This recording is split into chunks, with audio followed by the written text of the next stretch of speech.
It's worth going. It's a fascinating story. But BC did move along, and you showed it to media. Yeah, as I said, so I'm curious, how far was it? It was.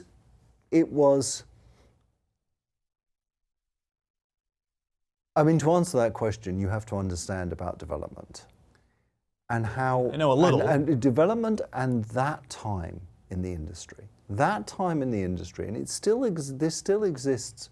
It's only recently this has stopped happening. What was happening is E3 was becoming so incredibly dominant. Yes.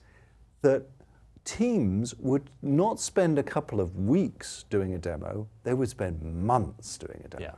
And they would make that demo just amazing. And it was kind of a nuclear arms race of how to make the demo more amazing. That demo didn't mean it was a great game, it meant it was a great demo.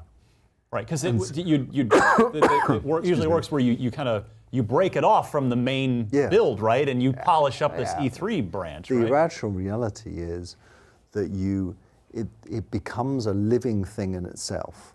And this living thing, at best, can be sliced off from the main development of the game. At worst, infects, and disastrously infects the game. So, as any coder will tell you, when you are coming towards the end of a project, that's when your structure goes completely out of the way. It's when you think, oh, just sod it, I'll just type there, I'll just fix this bug, I don't care about whether it fits in the structure of it.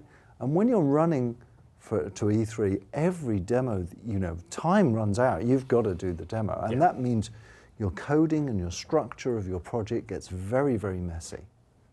And that's what happened with BC, and what happened with a lot of projects. And so what BC was a great demo, a truly great demo. But what had happened, and I think mainly because the team needed a little bit more guidance, that demo had actually destroyed any game that was there. It was just a great demo. So there came this point in time where, and the same had happened to Fable, by the way. Exactly the same had happened, is that there was kind of one demo that we could fix one, but we couldn't fix both. We could fix both with the right amount of funding, but Microsoft were already, umming and ahhing about it. And when they said, I think you should focus on one, it effectively killed off BC. But it was a very tough choice to make.